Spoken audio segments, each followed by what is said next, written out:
Welcome back, everyone, to another edition of Career Mode, which is surprising because this is the third one in three. Is this 3 days in a row of Career Modes? Let me check. I reckon it is, and that's probably a new record. At least for the last 6 months, it's probably a record. I don't think I've done much in the career standpoint since then. But we're playing Afghanistan here in a test match for the first time. Afghanistan playing test in Australia. Absolutely huge.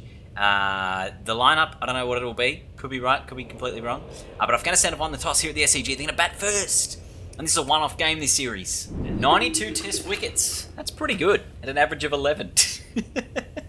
Lots of fielders around the bat. Looking for the outside edge. Oh, hang on a minute. I haven't given myself the ball here at the 4 over mark, have I? That is a bit rich. I'm going to have to change. I'm going to have to get myself out of the attack. But last night, I don't know if you were watching, guys, but it was one of the best test games I've ever seen, and it did not deserve to be that good. I'm, of course, talking about England versus Pakistan. Day 5, final session was an absolute ripper. The pitch was horrific. Did not deserve that sort of an ending, but the way England are playing test cricket at the moment, I think is exciting for everyone. Obviously, the bold declaration by Ben Stokes was an absolute huge move in the game, which gave both England and Pakistan chances to win the game. Obviously, Pakistan, they were sort of like cruising a bit. I can't bowl it again. Bring Cummins on or something. Absurd that I was going to be bowling. At least bring me on now. Okay, while the tail was on. Guess not. KS Ahmed has a couple of wickets and Steve Smith departs. So I'm going to join the crease here. 1,500 test runs. Not bad. Average of 38. Not a hugely great average for someone who's supposed to be a batsman. Is their specialist quality. But 3 for 111 here. And we'll talk, yes, of course, about last night's test match. It was an absolute ripper, as we pointed out. And I wonder if that's going to inspire me to play a little bit more attacking today. Because you can't say it's unrealistic, because England have done it. They've hit 500 runs in a test day of cricket. But of course, that frantic final session, obviously there was drops, there was balls that hit the stumps and the bails didn't move, there was the ball that went in between keeper and slip, that is a riveting shot, didn't go very far. But there was just so much happening in that final session, and credit goes to England. And I think it's obviously credit to Ben Stokes and McCullum. We'll obviously pencil them in together as the two masterminds of the move. And I really hope we see more bold attacking declarations like that from teams in the third innings, because so often we see a team in the third innings, they're up by, I don't know, 350, and they're like, well, we need to be 450 in front or 500 in front. Australia's guilty of this as well, where they just push the target so far out that it's either a win or a draw, which is, it's arguably one way to play, that is keeping the best chance of winning. But also, it's so much better for the teams watching and for fans across the world watching. Like, I was tuned into that game and I didn't care for either of those two sides, but I was invested in the game because it was so thrilling and the result was so in question.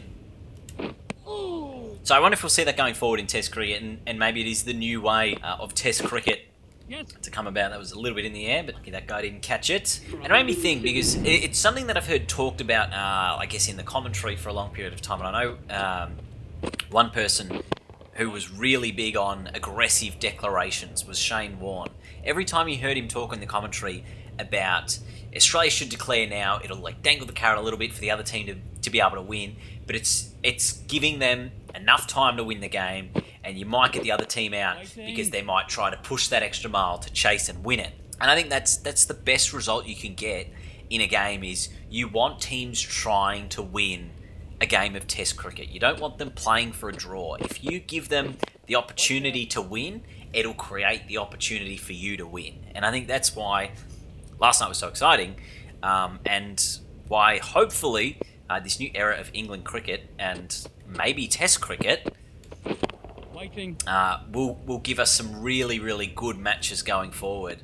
And I, for one, cannot wait for the Ashes next year. That's going to be an absolute thriller, isn't it? And the other thing, England scored at what, 6.5 and over on average, compared to Pakistan's like 3.1 or 3.2. Like, they scored at double the rate of what Pakistan did, and that's why the game was alive and well on a pitch that, as we point out, did not deserve to have a result like that. Anyway, this is 30 overs gone, 3 for 118, so we're clearly not scoring fast enough.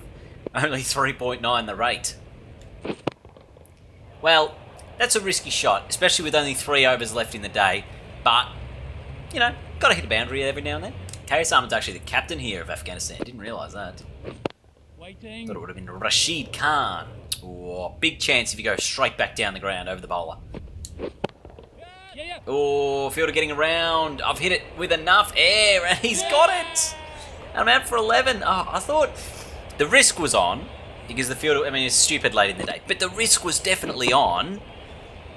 I just got too much air time because the fielder was able to get around to it and I didn't hit it quite straight enough. Anyway, it's 4 for 1, 2, 2. I'm out for 17. Actually, I'm out for 11 from 17. Not even a run a ball. What is this? Geez, Karis Ahmed is flying through our side as the Josh Philippi carries his bat through the innings. In response, what do we got? Not a lot. I got the ball 5 for 99. Geez, this is complete opposite of what we saw at the other match. 150, 341, and now 5 for 99. So Australia dominant in this game. We're going to see if we can get a wicket here early on day 3. Because we might win this by an innings plus. And it's been off the back of Josh Philippi's epic work with the bat. Because no one else has really performed on this pitch. Look at that. Next best is driver with 33 runs. So this must be a difficult batting wicket. Oh, that's lovely, that. Absolutely lovely. Wait on. Wait on, he says. Waiting. This is good. I reckon I need a bat pad in, though. You can get rid of extra cover. Bring in Ashton Agar to short leg. You got a couple of slips, so you can get the outside edge. Waiting. You can get the inside edge. There's wickets to be had here. I've also bowled 11 balls in this match for no run, because the first innings, I believe I bowled 1 over. That was a maiden. Yeah. Oh, that's a good shot from Jamal. That'll be 4 and the 100 up for Afghanistan. It's 30 overs gone, 5 for 103. Jeez, and Agar gets a wicket at the other end. So 6 down now. Rashid Khan to the middle. And Afghanistan still need a further, what is it, like 50 odd runs to not lose the match and force Australia to bat again. Jamal is really keen on hitting that ball, as we saw there, through point, through sort of backward point, right around the wicket. This brings a lot of dismissals into play here. Brings bat pad in, brings the edge in, depending on where you get it in the pitch. Oh, it doesn't bring bold in too much or LB, but you know, you never know. Could be options. Oh, off the pad, no bottom edge, but we're gonna have a little yell. No, okay. No wicket to be seen there. Catch that. Oh. Do I lose a slip in favour of a leg slip? Starting very wide of the crease as well. Oh, there it is. The leg slip works. Rashid Khan out for 7.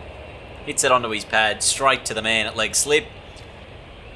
And Australia get the wicket. Look at that. It was a simple catch in the end. Nathan Ellis didn't have too much to do. Rashid Khan out for 7. It's 7 for 116. Australia closing in on the victory here.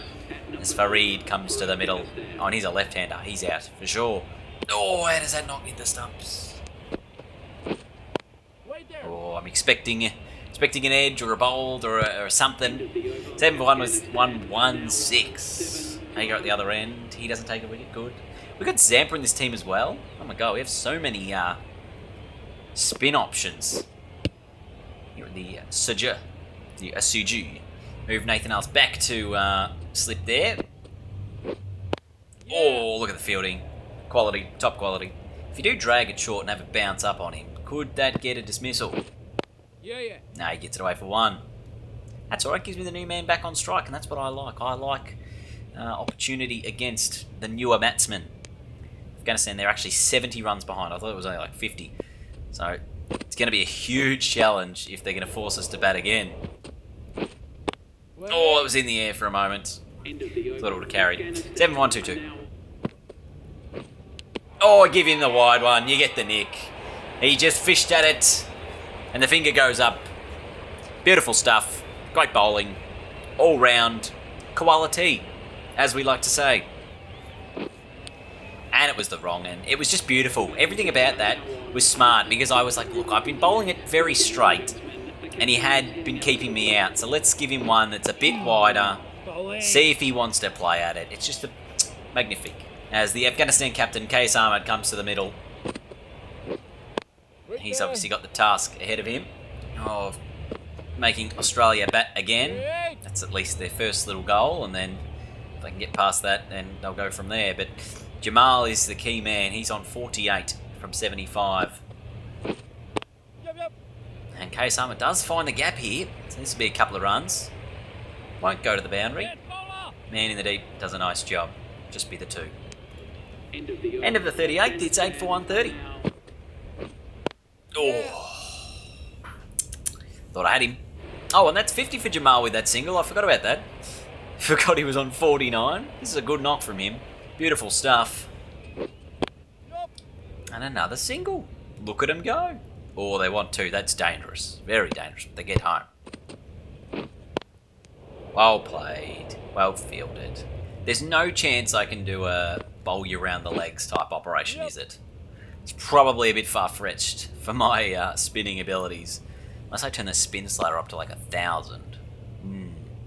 So Agar gets 1. We're down to the final man, which is Shazad. Jamal's still on 50. Obviously, he's the key here, and that's a nice shot. That'll be 4. And a big crowd in here at the SCG, which is good. This is probably like the Saturday, maybe. Day 3. Oh, that is a ripper. That was an absolute ripper. Waiting. Don't know how it beat the bat, though. Oh, and again, the wrong one this time gets through him. He almost expected it to spin too much there because he played the wrong line. He should have been playing a little bit more outside the off stump. He's let it get past him. Australia winning by 48 runs and an innings and 48 runs, of course. And here was some of the beautiful moments. Probably by the batsman more than me. Was this a wicket? Yeah, it was. That was an outside edge. Lovely. Look at that. Just gets rid of the stumps. And now this is a shock to me. Oh no, I thought that was Agar for a second. No, it's Josh Philippe. Who, where's his hair? Doesn't he have hair? Well, I thought it was Agar for a second because normally he's about one. But Josh Philippe, player of the game, honours with a lovely knock. And Australia win this little one game. Can't really call it a series. It was a one game operation against Afghanistan as they head into a massive tour against India. Josh Philippe obviously is 179 out. The only one really to score runs in this test. We only saw 2 other half centuries from the Afghanistan team. But outside of that, look at the Australian batting card. And 20 and 20 and 11 and 11 and 11 and 10 and 10 and 14. And there was not many big scores. So it really was a lone hand for the Australians with Philippe with the bat. And he actually got run out. He didn't even get out like by a bowler. So I wonder who burned him. Very disappointed there, I reckon. So a very convincing victory. The man on the bus goes round and round in circles because he literally does not have any other words to say to us, which is, I think, his problem, not us. But he needs a new vocabulary. And I think that guy's actually like slightly different to the coach you have in the other room, who's supposed to be a manager, I think. Because he was like the guy at the start, first cutscene. Anyway, fire away, lads. So a tight, boring, or test cricket. Mate, this guy clearly doesn't watch the game. This reminds me of the guy at the tennis press conference years ago when he asked, like, how did you feel about that game? I think he said some guy won, but he lost. And it was just, this was not a draw. It's just, it's just annoying, really. So Afghanistan, Australia, we can tick that off our checklist, beating Afghanistan in Australia. And the first game here of this Australia and India series, as we're going to just go to the retreat here, touring New Zealand for T20s. Yeah, we'll play T20s. Yes, I will captain that. That's going to be a nice little series, actually. Coming up against the Kiwis after... that'll be a nice little series. And we've got India in a peak ball test at the Adelaide Oval coming up shortly. We'll save the press conference. Actually, we'll do it because it's rubbish. I'm just going to skip through it because none of your questions will make sense to anyone. 3 days to go, 2 days to go, 1 day to go. We will pick the lineup and we'll do all that jazz in the next video. It is Australia and India. We got 4 tests, so that's going to take us for a while. Then we got, I think, an ODI series against India to follow after that. Then we go to South Africa. Won't that be thrilling as well? Before some T20s against New Zealand, so we could possibly be touring New Zealand come March 2028. But geez, this has been a good little period of fixtures in our career mode. It's exciting. But thank you so much for watching again today, guys. Hope you did enjoy. I'll see you back tomorrow. Will we be back tomorrow? I think we will. I think tomorrow's another career mode, and then or is tomorrow the first test? The second test? No, I think tomorrow we'll be back with career mode. And then the Windies will be the day after. So thanks for watching. See you soon. Bye-bye.